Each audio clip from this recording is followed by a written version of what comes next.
Shalom teman-teman. Kembali lagi dengan Mary. Hari ini kita ketemu untuk hari Jumat. Biasanya kita belajar kitab online bersama. Hari ini kita akan belajar tentang kedatangan penghakiman Tuhan. Seperti biasa, ini adalah video lanjutan dari 3 video sebelumnya. Ini adalah video yang keempat dari seri Mengenal Allah.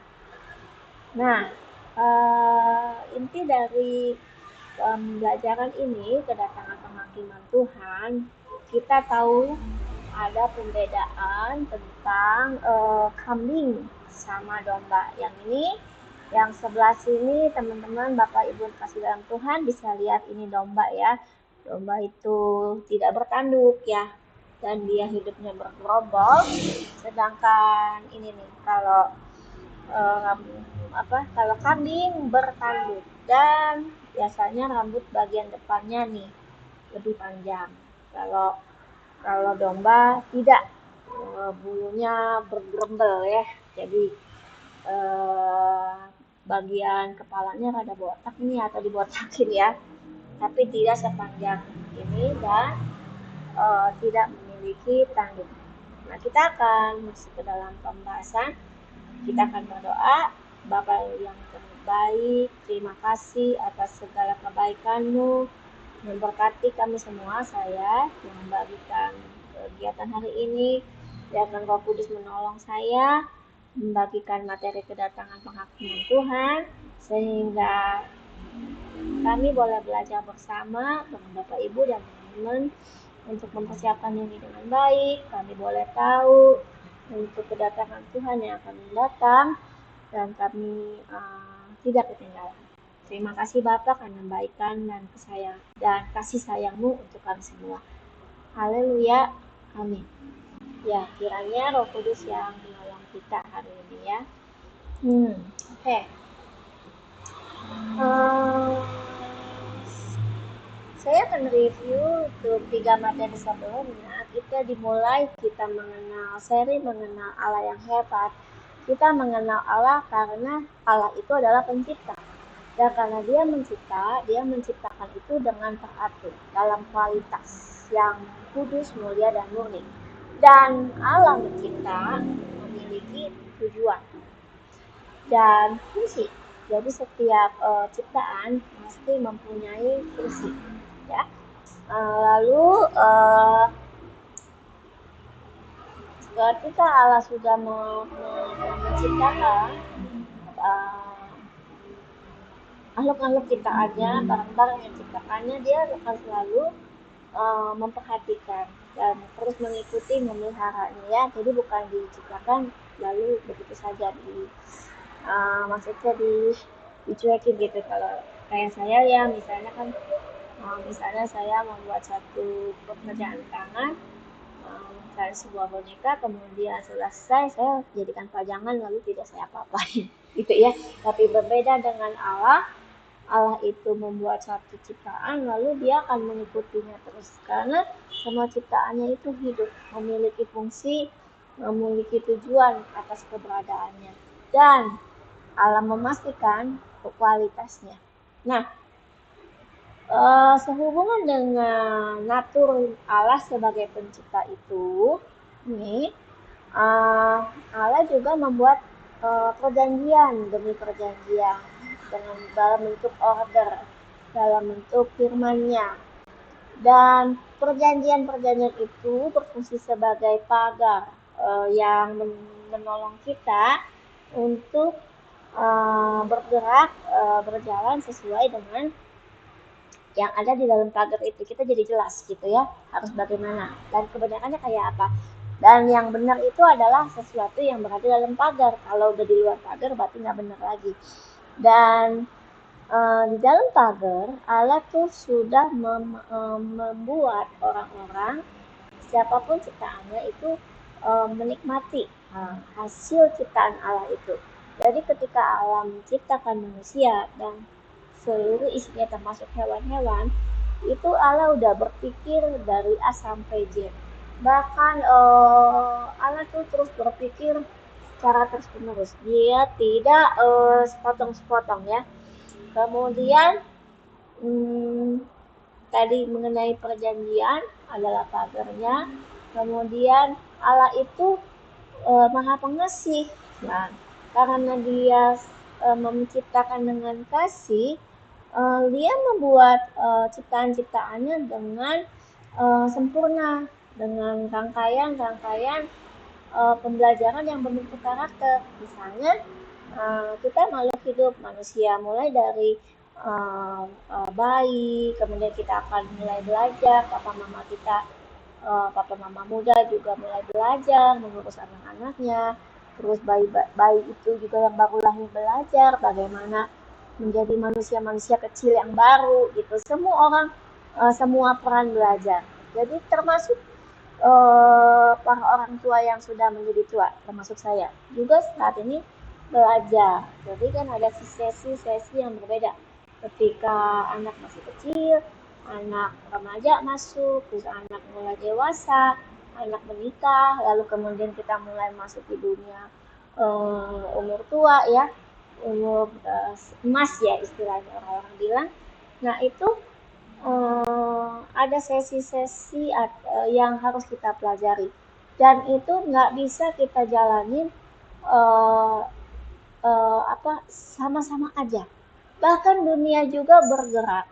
Dunia waktu masa saya kecil, bukan karena saya udah dewasa jadi berubah, bukan hanya seperti yang dulu waktu masih kecil bajunya kecil, sekarang kalau saya besar baju saya menjadi besar, bukan seperti itu, tapi masanya berbeda.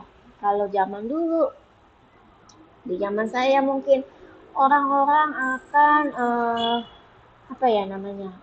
mulai bermain secara fisik, misalnya main petak umpet, main kelereng bersama teman.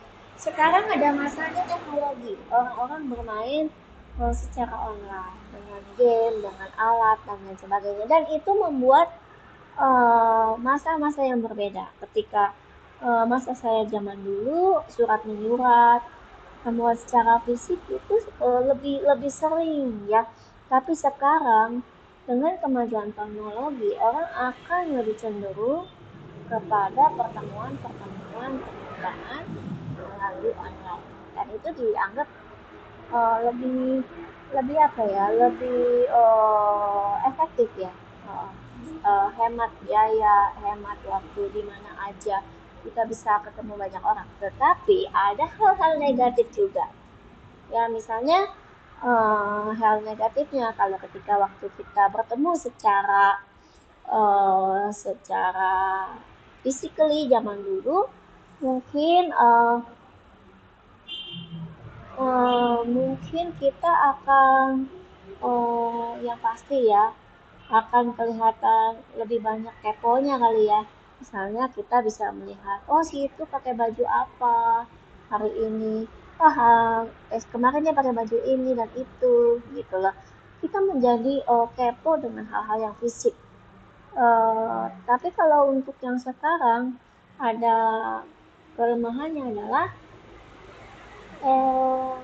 hubungan interaksinya antara orang kasih dari satu orang kepada orang yang lain itu menjadi dingin, tidak seperti dulu.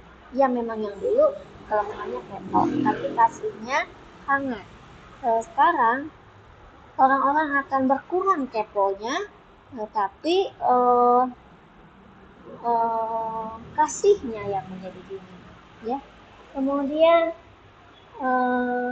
Allah Maha Pengasih itu memberikan firman, sebelum tadi bilang ada perjanjian, dan firman itu adalah instruksi supaya manusia itu bisa hidup menurut apa yang Allah perintahkan. Dan Allah membuat dirinya sedemikian rupa untuk mudah ditemui, supaya manusia tetap merasa dekat kepada Allah. Itu kalau manusia itu menerima keberadaan Allah, Tuhan Yesus yang kita tahu kan, firman Allah yang menjadi manusia. Tapi kalau kita tidak mengenal Tuhan Yesus kita tidak masuk dalam pertobatan kita, lalu kita mau menjalani hidup kita seperti yang kita mau, itulah yang membuat kita seolah-olah sayanya, pribadinya yang merasa seolah-olah Allah itu jauh banget ya, nggak kejangkau ya. Orang aku udah doa nggak didengar-dengerin ya, gitu. Padahal Tuhan tidak seperti itu. Tuhan selalu mendengar doa kita dan Tuhan selalu menjawab doa kita. Tapi ketika Dia menjawab dan sampai untuk mengirimkan berkatnya, itu ada uh, cara ya, harus ada kondisi-kondisi yang harus disediakan. Sama seperti misalnya gini, kalau kita akan membawa satu buah telur, mungkin akan lebih mudah, kita tidak perlu memiliki sebuah wadah. Mungkin kita perlu hanya tangan untuk membawa ya.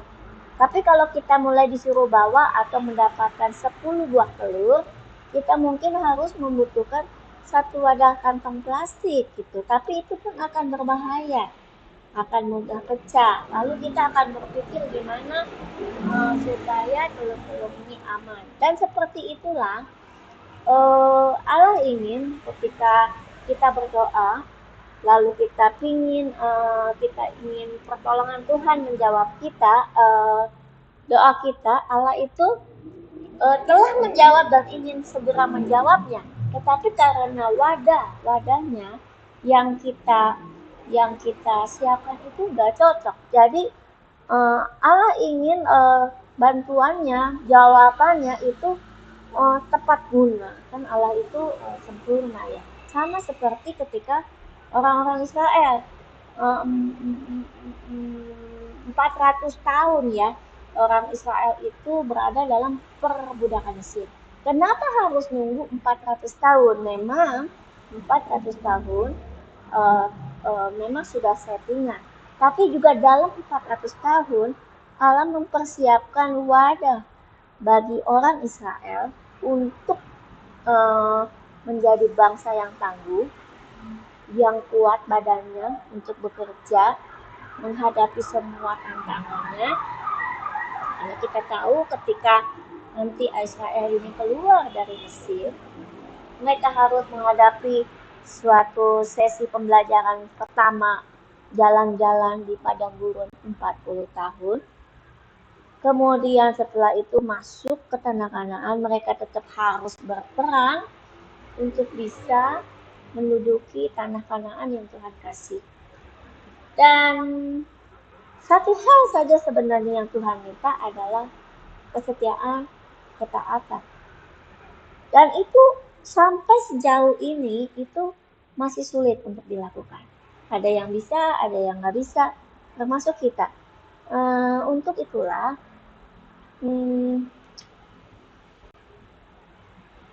Allah itu selalu nggak kehilangan akal ya istilahnya, gimana ya, untuk menolong kita supaya kita ada dalam tracknya ya. Nah, pertama untuk topik ini kita akan ngebahas kedatangan, topik kali ini adalah penghakiman Tuhan. Oke, sebelumnya tetap seperti biasa, selamat datang buat teman-teman Bapak Ibu kasih dalam Tuhan. Kita memulainya hari ini dengan topik kedatangan penghakiman Tuhan. Dan kita akan mulai menggalinya, mengapa Tuhan perlu datang untuk menghakimi. Seperti di gambar sebelah kita melihat ada orang yang lagi sibuk bersih-bersih, membuat perbaikan di rumahnya. Nah, saya mendapatkan 3 ayat di Yehezkiel 14 ayat 12 sampai 14 yang ini ya. Dikatakan kemudian datanglah firman Tuhan kepadaku, kepada Yehezkiel, hai anak manusia, kalau sesuatu negeri berdosa kepadaku dengan berubah setia dan aku mengacungkan tanganku melawannya. Jika saya kasih warna hitam tebal ya. Dengan memusnahkan persediaan makanannya. Jadi Tuhan mengacungkan, kalau yang gak setia tuh Tuhan mengacungkan tangannya. Kemudian gimana caranya? Memusnahkan persediaan makanan, mendatangkan kelaparan. Ya benar ya, kalau dan makanan dihabisin ya kelaparan ya. Dan melenyapkan dari negeri itu semua manusia dan binatang. Biarpun di tengah-tengahnya dibilang gitu ya, berada ketiga orang ini. Siapa itu? Nuh kan orang yang diselamatkan Tuhan lewat di kapal. Daniel orang yang dikasih penglihatan ya, akhir zaman. Ayub, orang yang juga mendapat kasih Tuhan, yang pada borok gitu ya, tapi akhirnya Tuhan memberikan kemenangan buat Ayub. Dan Firman berkata bahwa Nuh, Daniel, Ayub, mereka akan menyelamatkan hanya nyawanya sendiri karena kebenaran mereka. Demikian firman Tuhan Allah. Jadi, kenapa Tuhan mau datang untuk menghakimi? Dia menghakimi untuk orang-orang yang berdosa. Orang-orang yang sudah mengenal Tuhan dan berubah setia. Nah, bagaimana dengan orang-orang yang mengasihi Dia, yang patuh, yang taat, yang sungguh-sungguh dalam firman Tuhan? Apakah Allah datang untuk menghakimi? Tidak. Justru mereka akan diselamatkan. Mereka akan diselamatkan. Sebentar ya, teman-teman.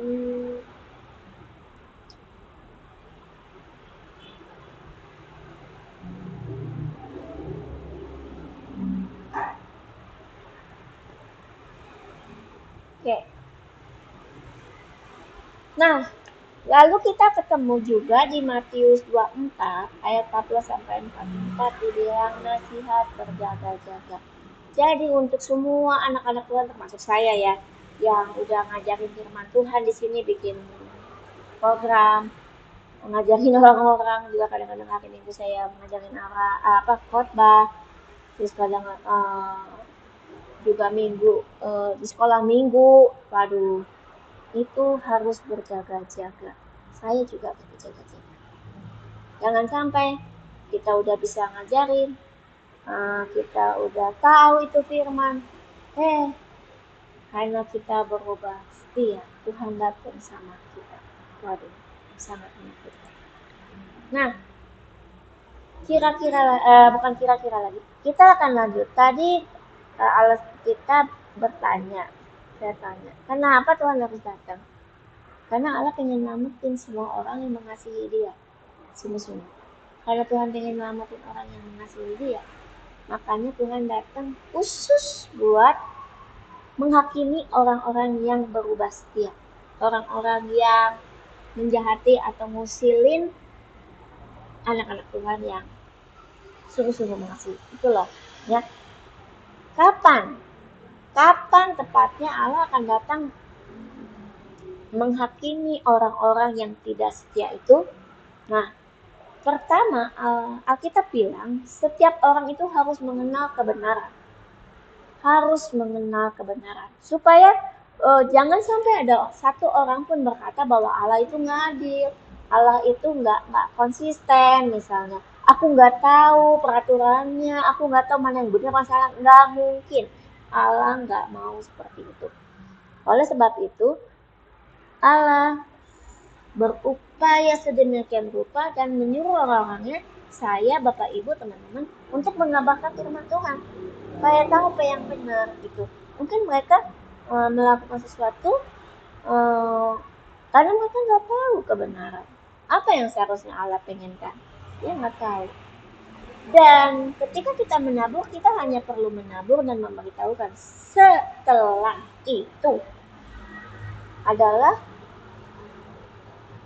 kembali kepada orang-orang itu sendiri. Apakah mereka mau menerima apa yang kita kasih tahu, atau mereka nggak mau? Mereka nggak mau tahu ya, istilahnya diabain, dicuekin. Yang kedua, kapan Allah datang menghakimi orang-orang? Saya menuliskan ini.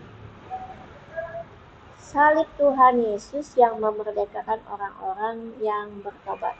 Jadi ketika kan salib Tuhan udah datang, tadi kan orang dikasih tahu kebenaran, terus ada orang yang menerima salib Yesus, Dan Tuhan Yesus katanya balik lagi, bukan katanya, beneran ini ya, maaf, dan beneran katanya bertobat, orang terima Yesus, Tuhan Yesus bilang dia akan menyediakan tempat.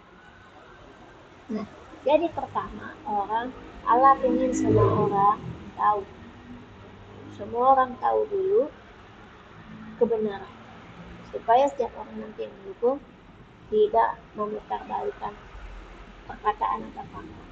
Kedua, salib Tuhan yang memerdekakan orang-orang yang bertobat. Udah datang, udah salib Tuhan Yesus. Tapi proses untuk semua orang mengenal kebenaran dan tahu kebenaran ini masih berlanjut, ya. Nah, ketika salib Tuhan Yesus datang, orang pada terima Tuhan Yesus, Bapak Ibu, teman-teman saya juga, dan Tuhan itu menyediakan tempat. Makanya dibilang Yohanes 14 ayat 1-5, jangan gelisah hatimu, percaya deh kepada Allah, percaya kepada Tuhan. Di rumah Bapakku itu banyak tempat tinggal. Jika tidak demikian, aku mengatakannya kepadamu. Aku pergi ke situ untuk menyediakan tempat bagimu.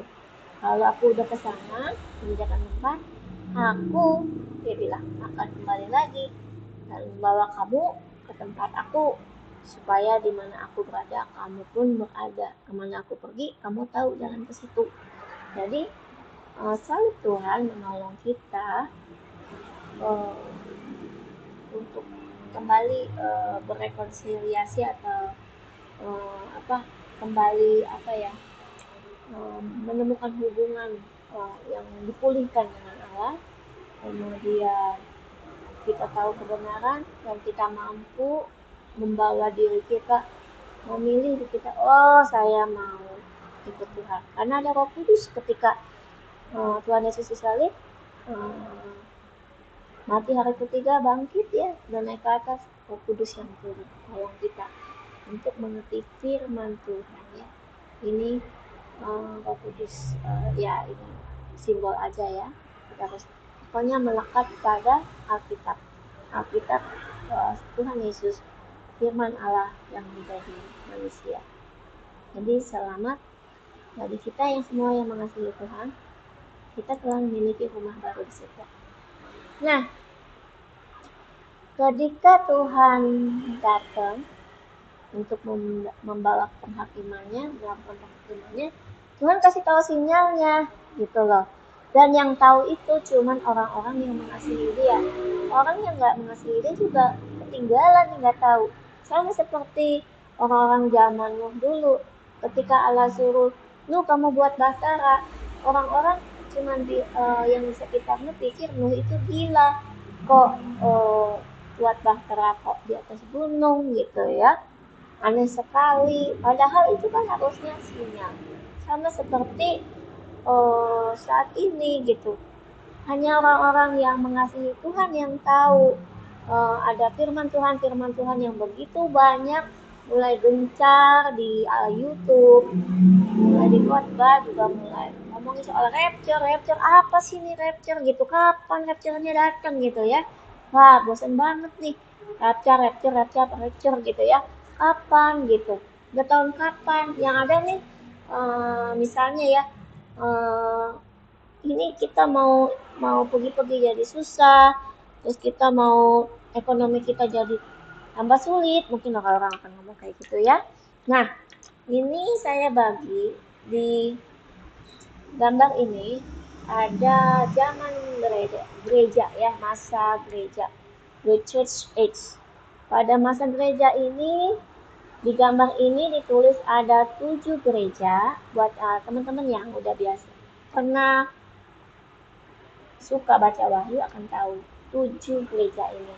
Nah, ada Efesus, Smyrna, Pergamum, Tiatira, Sardis, Philadelphia, dan Laodikia. Nah, waktu dulu kita tuh masih meraba-raba, ini gereja 7, ini gereja beneran atau apa gitu ya. Nah, secara fisik gereja-gereja ini, 7 gereja ini benar ada di Turki, dan sisanya sekarang tinggal puing-puing. Kalau kita ikut tur Turki yang standar, kita mungkin akan coba ke Efesus. Ke 6 lainnya ini kita nggak pergi, kan tempatnya benar-benar jauh.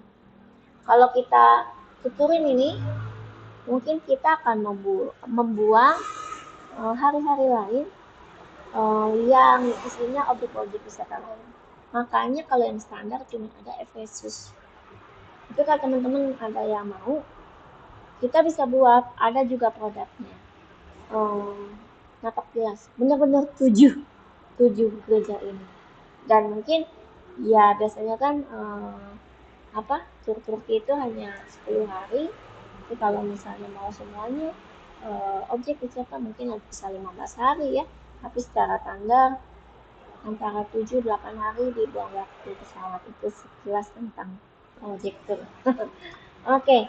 Nah, tetapi sekarang ternyata kita tahu oleh Bapak Dr. Arnold Hustenbaum, dia menulis membuat suatu pembelajaran, menulis bahwa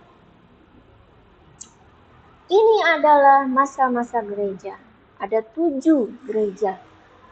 Dan itu ada tulisannya, waktu itu ada masa gereja Efesus, ya, tahun ke-30 sampai 100. Waktu itu gereja mula-mula, gereja Efesus, Smyrna, waktu itu udah mulai masuk penindasan, siksaan oleh tentara Roma, ya. Terus ini mulai lagi masanya Konstantinopel, Bizantium. Kemudian gereja masuk ke zaman gelap, ya. Tira penguasa gereja, bilangnya firman tapi isinya ada juga Bisebul ya kalau nggak salah ya.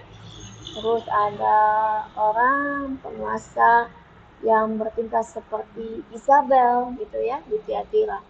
Kemudian selanjutnya di tahun 1517-1648 itu muncul gereja reformasi. Tahu gereja reform ya, Sardis di sini bilangnya. Kemudian orang-orang mulai kembali kepada kebenaran firman Tuhan, mengenal kasih Allah. Zaman gereja Philadelphia 1649 sampai tahun 1900. Dan Bapak Dr. Arnold Hustenbaum menulis bahwa saat ini kita ada di masa gereja Laodikia tahun 1900 sampai sekarang, yang katanya suam-suam buku. Nah, ini tuh Tuhan ketika mau datang, dia tuh memberikan sinyalnya, ada masanya. Nah, kita ada di masa ini, gereja Laodikia. Dan ini adalah, di sini ada tulisannya periode rapture. Tapi ini belum nyampe kita ya. Nah, sekarang apa yang harus kita lakukan ketika kita berada di masa gereja ini? Ini dari di Google saya dapatkan juga bahwa Alkitab memanggil kita untuk kita menjadi garam, memberi rasa. Ini loh, harus ada kasih lagi. Matius 5:13. Harus jadi terang loh. Ya, ngasih tahu teman-teman yang lagi di gelap bingung ya. Kemudian bahwa Alkitab bilang orang-orang yang mengasihi Tuhan, orang-orang yang setia dan bertekun kepada Tuhan, itu seperti pohon yang ditanam di tepi aliran air. Mazmur 1:3. Kemudian ketika dalam perjanjian baru Tuhan Yesus datang, udah memulai pelayanannya, dia memanggil murid-murid untuk menjadi penjala ikan. Matius 4:19. Juga lah berlanjut lagi setelah Tuhan Yesus naik ke surga, murid-murid terus melakukan penginjilan. Kita disuruh menjadi prajurit dan Efesus 6:10 yang menggunakan seluruh perlengkapan Allah. Terus kita juga disuruh jadi apa? Anak-anaknya. Anak-anak Allah tuh harus mengasihi dia yang pasti ya, mendengar dia, tahu firman-Nya, beribadah, melakukan setia. 1 Yohanes 3 ayat 2. Menjadi pengikut-pengikut Tuhan Yesus yang sesungguhnya. 1 Korintus 11 ayat 1. Lalu juga dibilang tentang gereja. Kita ini Tuhan Yesus itu adalah kepala gereja. Dan kita ini adalah anggota-anggota tubuhnya. 1 Korintus 12 ayat 12. Nah, terus berlanjut, di masa gereja ini Allah memperlengkapkan sedemikian rupa apa yang harus dikerjakan oleh gereja-gereja ini. Tadi yang tadi kita udah ini garam, terang, seperti pohon tadi ya. Terus penjala ikan, prajurit, anak-anak Allah kayak apa, pengikut Tuhan Yesus, tubuh Kristus. Terus kemudian kita harus bisa mewarisi kerajaan surga di Yakobus 2 ayat 5, menjadi baitnya, tempat kita tahu harus hidup kudus karena kita ini bait Allah gitu loh. Terus kemudian juga menjadi bangsa yang kudus. 1 Petrus 2 ayat 9. Keren banget ya. Jadi di masa gereja ini Tuhan tuh mempersiapkan kita untuk siap masuk entah tribulasi atau untuk diangkat. Kalau untuk diangkat kan berarti kan persiapan untuk kita tinggal di Yerusalem bumi baru. Dan itu pun perilaku kita, cara berpikir kita, keputusan-keputusan kita, cara kita atau apa semuanya harus sesuai. Kalau enggak nanti nggak cocok ya tinggal di sana. Dan yang masih belum cocok ini akan masuk ke masa kesesakan, tribulasi ya. Ini dibilang seperti itu. Kemudian nah tadi dibilang Allah mempersiapkan Yerusalem baru dan bumi baru.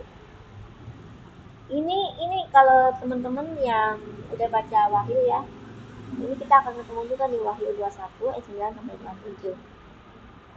Dari itu ada malaikat yang tugasnya menuangkan cawang muka Allah.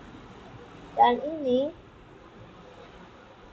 disampaikan dia Yohanes, rasul Tuhan Yesus, murid Tuhan Yesus mendapat penglihatan Yesus dari malaikat yang menuangkan cawang muka Allah yang ketujuh. Ya, jadi udah selesai dulu. Lalu si malaikat itu ceritain tentang deskripsi kota Yerusalem, bentuknya kotak gitu ya. Lalu ada permata, batu lantainya kayak apa, terus ya. Dan dibilang Allah itu menjadi terang di kota itu. Jadi nggak perlu lagi matahari, nggak perlu listrik, karena memang Allah itu terangnya. Kemudian Allah itu bait sucinya.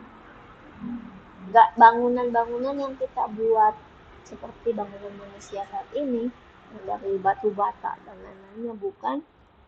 Dan yang kelima,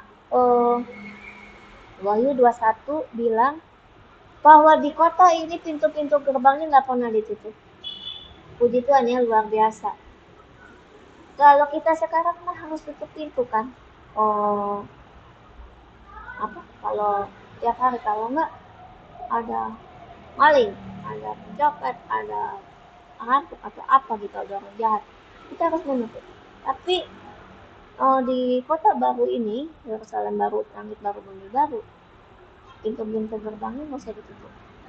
Kenapa bisa begitu? Karena Tuhan memberikan kebebasan orang-orang datang, pulang pergi di kota itu, dan orang-orang yang bebas itu cuma orang-orang yang namanya tertulis dalam kitab kehidupan anak domba. Nah, kitab kehidupan anak domba itu yang mana ya? Gitu kan, kita akan bertanya, yang mana? Itu loh, Tuhan Yesus itu kan firman Allah yang menjadi manusia. Orang-orang yang telah menerima Tuhan Yesus sebagai juru selamat, artinya dia itu udah mendapat cap kan, mendapat materai kan, dapat tuntunan dari Roh Kudus.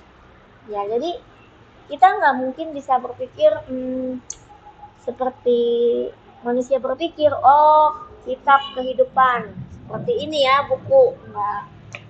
Tapi kitab kehidupannya itu Tuhan Yesus yang melihat bagaimana anak-anaknya yang mengasihi Tuhan Yesus itu, Bapak Ibu, teman-teman, saya juga, sejauh mana kita berupaya berjuang dalam tanda kutip menulis nama kita di kitab itu, di ininya Tuhan Yesus. Terima kasih Tuhan Yesus, luar biasa ya.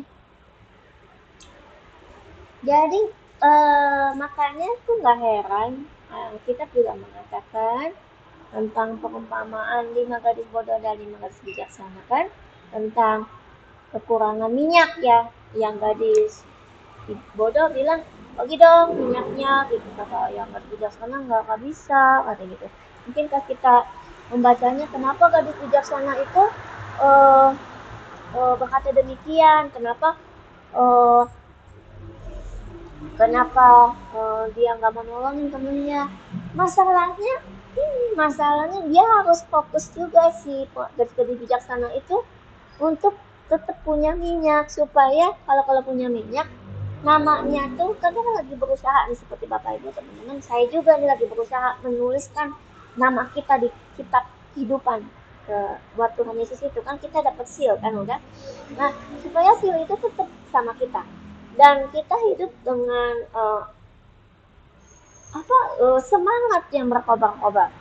Ketika kita mulai berbagi bagi minyaknya ya, mungkin kita akan kehilangan fokus kita. Bukan masalah minyaknya, memang kita menulis memang ada tidak cukup nanti minyaknya buat dirimu dan diriku, katanya gitu. Memang gitu.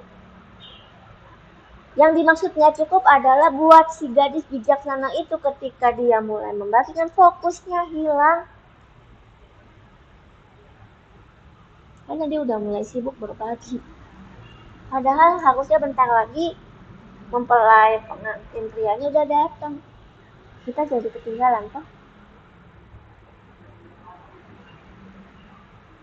Jadi yang tertulis di kitab kehidupan gak bisa disogok, gak bisa tolong tulisin. Kalau saya dulu ya, saya masih sekolah, masih kerja gitu kan, ada kan kayak absent card gitu ya, absensi mesin, kita akan tok males ke atas, kita lagi makan gitu ya, teman kita yang tolong ya kita tracking, kita udah datang gitu. Nah ini nggak bisa loh, nggak bisa titipan. Bagaimana kalau ada orang tua yang bandel, anaknya anak baik, doain buat orang tuanya, bisa buat titipin namanya orang tua, tolong, nggak bisa. Sama juga seperti orang tua yang sangat baik, dia doa buat anaknya yang bandel. Kalau anaknya yang bandel itu nggak mau bertobat, ya tetap nggak bisa, nggak tertulis di kitab ini. Jadi ya, untuk menuliskan nama kita, ketika Bapak Ibu teman-teman saya mau nulisin nama saya di kitab kehidupan anak domba itu, tulis sendiri. Saya juga nggak bisa minta tolong suami saya, karena dia sayang sama saya, dia akan menuliskan nama saya di buku itu, tidak bisa. Dan saya juga nggak bisa menuliskan namanya, bukan karena saya hitung-hitungan, bukan, memang nggak bisa.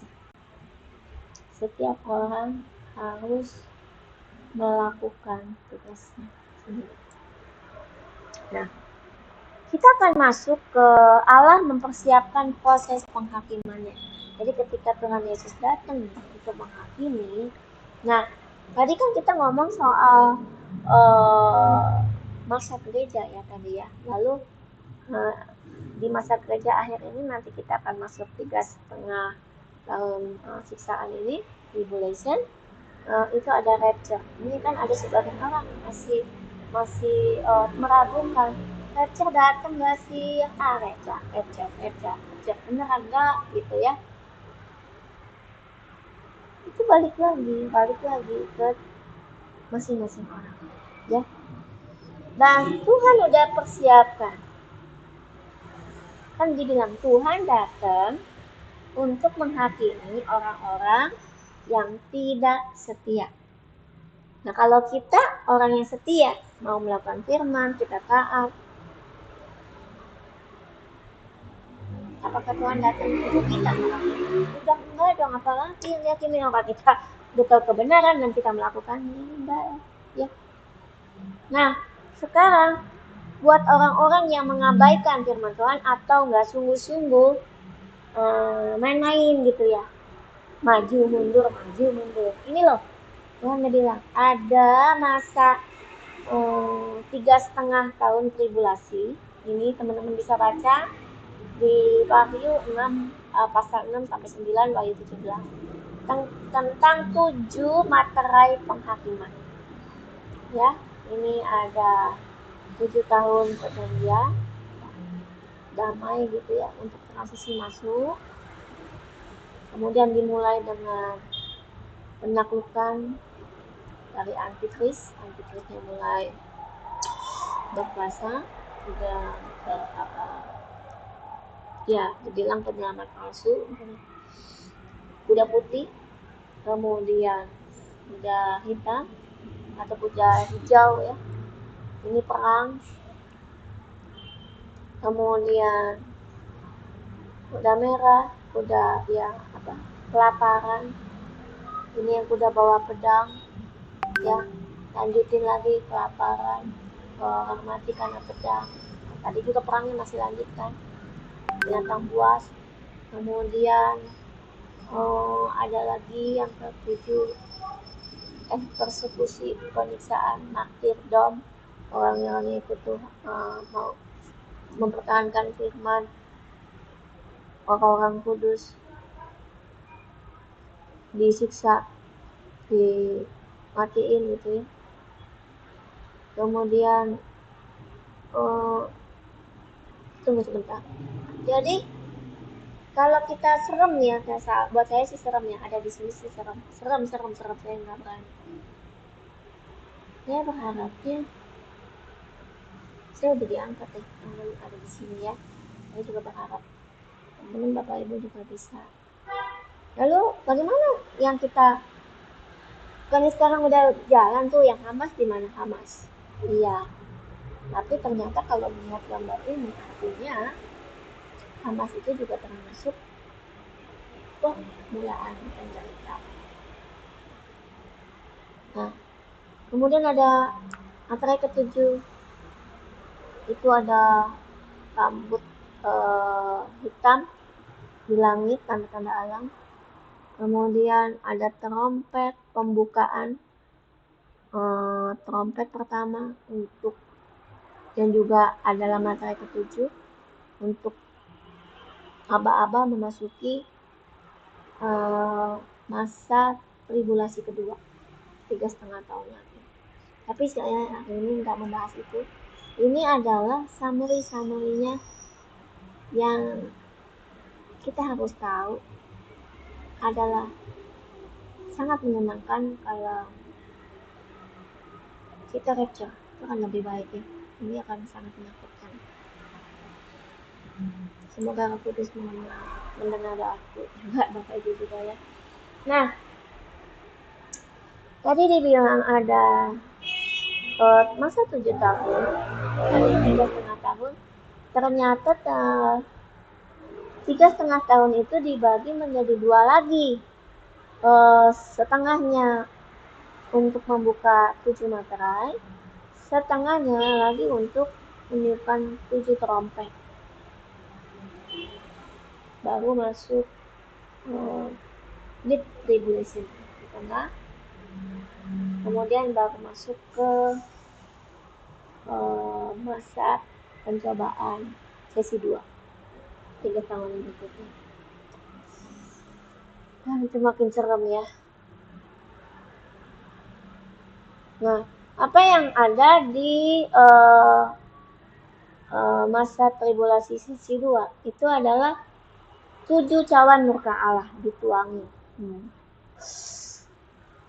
Nah, teman-teman kalau baca Wahyu itu akan tahu, akan sangat baru setelah masa sesi 2 tribulasi itu berlalu, baru ada masa interval 7 hari, masuklah masa kerajaan Kristus Mesianik. Jadi ini yang saya baca, yang saya dapat di Wahyu. Kita akan bertanya, Tuhan tadi datangkan penghakiman ya buat orang-orang yang gak setia. Lalu kalau udah Tuhan datang mau ditaruh di mana tuh? Nah, ini kalau kita baca di Wahyu 20 ayat 1 sampai 3. Dibilang Yohanes itu melihat seorang malaikat itu turun dari surga memegang anak kunci jurang maut. Jurang maut ada kuncinya ya. Dia ingin seorang malaikat. Terus malaikat itu juga pegang rantai yang sangat gede. Dan malaikat itu yang pegang kunci, anak kunci jurang maut, sama pegang rantai, dia nangkep iblis, si ular tua. Ular tua yang ada di Kejadian pasal 3 ketika dia memperdaya si Hawa. Lalu malaikat Tuhan itu akan mengikat si iblis selama 1000 tahun, lalu dilemparin ke jurang maut, dimasukinnya tadi dikunci di sana. Supaya si iblis ini nggak menyesatkan bangsa-bangsa lagi, orang-orang lagi selama 1000 tahun, baru dilepasin lagi. Ketika semasa 1000 tahun lepas lagi, iblis itu menyesatkan banyak orang. Makanya kita harus mulai tadi yang namanya zaman gereja 7 tadi. Gereja harus benar. Nah, tadi bagaimana jemaat-jemaat Tuhan? Tadi kan aku bilang, kita harus jadi garam, harus jadi terang, kita harus jadi pohon seperti pohon yang bisa mengeluarkan air, kita harus sebagai penjala ikan, terus apalagi tuh ya, kita harus sebagai prajurit kuat ya, harus menjadi bangsa yang kudus kan, supaya kita itu nggak masuk ke dalam atau pengecohan si iblis yang dibebasin bentar lagi. Ini ketika dia dibebaskan, dia menyesatkan banyak orang, dan orang juga jadi nggak tahu, nggak kenal kebenaran, nggak kenal Allah yang mana, Allah siapa itu gitu. Nah, di tempat Gog dan Magog, nanti ini ada perang Armageddon katanya. Kemudian mereka berperang, mereka mengepung perkemahan tentara orang-orang kudus, kota yang dikasihi itu Israel. Dari langit turunlah api yang menghanguskan. Jadi yang melawan siapa? Bukan manusia lagi, Tuhan. Menghanguskan. Dari langit turunlah api yang menghanguskan. Dan iblis yang menyesatkan mereka, iblis yang tadi baru dilepasin, dimasukin ke lautan api. Tadi kan masih ditangkap ya, dimasukin ke jurang maut, dirantai. Sekarang dia pikir udah ini dikasih coba lagi lepasin, dia menyesatkan, kemudian Tuhan hukum dia, dikirim api, si iblis ini dimasukin ke lautan api dan belerang, tempat binatang, nabi-nabi palsu, mereka bisa sampai selama-lamanya. Nah, semua kerajaan maut itu sendiri dilempar ke dalam lautan api. Itu yang namanya kematian kedua. Kalau kematian pertama, ya seperti biasa, orang manusia hidup mati, mereka sedang tertidur untuk menunggu penghakiman, diadili. Tapi orang-orang dan orang-orang yang namanya tidak tertulis, balik lagi ya, tidak tertulis di dalam kitab kehidupan anak domba, tadi yang tidak menulis sendiri. Nah, ini mereka yang dilempar ke lautan api. Wahyu 20 ayat 14 sampai 15. Tuhan bilang apa? Tuhan akan datang untuk menghakimi orang-orang yang berubah setia.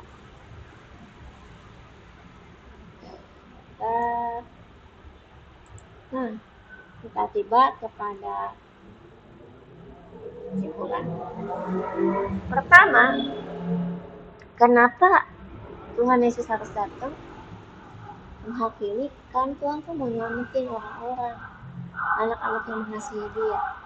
Dan Tuhan tuh pengen memelihara kemurnian ciptaannya, kemurnian kita. Tuhan mau jaga itu, sehingga Allah mempersingkat waktunya supaya manusia nggak kesulitan. Anak-anak yang mengasihi Allah, yang melakukan kebenaran firman Tuhan, sekarang sedang menjerit, Tuhan, ini bagaimana? Masih kita harus mau melayani, tapi di tengah kesulitan demi kesulitan yang kita hadapi, banyak banget tantangannya. Dan kita tuh terus berjaga-jaga seperti tentara ya kali ya. Ada aja serangan setiap hari. Gimana jaga-jaganya? Bangun berdoa di malam hari. Ada malam hari. Itu ada pembagian waktu berdoa. Berjaga-jaga. Jangan sampai firman Tuhan, sukacita yang Tuhan udah kasih diambil sama si iblis. Kedua, Allah itu kalau mau datang gak tiba-tiba, karena Allah itu selalu kirim sinyal-sinyal. Dia kasih tanda, kasih petunjuk. Dan hanya orang-orang yang mengasihi Allah tahu tanda itu. Tapi gimana kalau udah mengasihi tapi dicuekin tandanya? Ya bisa bablas juga. Maka tadi kan dibilang orang-orang harus berusaha sekuat tenaga menulis namanya di buku kehidupan anak domba. 3. Allah akan menjemput anak-anaknya itu, saya, Bapak Ibu, teman-teman ya. Aduh Tuhan, terima kasih. Di acara itu saya sangat ingin terus berdoa untuk menyelamatkan kita supaya nggak masuk ke masa tribulasi yang sangat menakutkan itu ya. Takutnya. Karena kita harus dipersiapkan untuk sampai di Yerusalem baru, bumi baru, langit baru. Karena kita mau sampai ke sana, otomatis karakter kita, bukan fisik ya, dalaman kita ini, akal budi kita, cara berpikir, ya kehendak, pikiran, perasaan, semuanya harus bersesuaian ya seperti yang Allah mau. Keempat, Allah tuh punya proses penghakiman. Tadi kan dibilang kan, ada setelah masa gereja berakhir, 7 masa itu berakhir, rapture. Nah, ini proses penghakimannya. 3,5 tahun tribulasi yang pertama, yang 3,5 tahun itu juga dibagi 2, 7 materai, 7 trompet. Kemudian masuk ke 3,5 tahun tribulasi yang kedua, 7 cawan muka, ditumpahin semua. Wah. 5. Allah mempersiapkan tempatnya buat orang-orang yang dihukum itu, lautan api. Itu dibilang kematian kedua. Jadi saya mendorong teman-teman, ayo baca kitab Wahyu. Sekarang udah saatnya kita membaca kitab Wahyu supaya nggak ketinggalan berita. Kita akan berdoa minggu depan, Jumat depan kita akan masuk ke satu-satunya bersama. Bapak yang baik, terima kasih. Roh Kudus, terima kasih Engkau membimbing saya untuk membawakan firman ini, membawakan materi ini. Kiranya materi ini juga boleh diterima oleh Bapak Ibu Tuhan. Teman-teman, mereka boleh menangkap dan boleh berjaga-jaga dan bersungguh-sungguh lebih lagi di dalam firman Tuhan. Kedatangan Tuhan yang makin dekat. Ampuni kami Tuhan setiap kesalahan kami. Kasih tahu kami Tuhan, kasih tahu kami Roh Kudus bila kami melakukan kesalahan. Tolong kami Tuhan untuk menjadi alat-Mu. Kami juga tolong kami Tuhan supaya kami juga bisa bilang, mengingatkan teman-teman sekitar kita untuk kembali. Saudara-saudara kami yang tahu firman tapi masih berlambat-lambat seperti istrinya Lot. Aduh Tuhan Yesus, ampuni. Tolong Tuhan, biar kasih Tuhan menyertai kami semua. Di dalam nama Tuhan Yesus kami berdoa mengucap syukur. Haleluya, amin. Yes. Oke. Sampai jumpa di Jumat mendatang tanggal 1 Desember. Tuhan Yesus memberkati. Salam.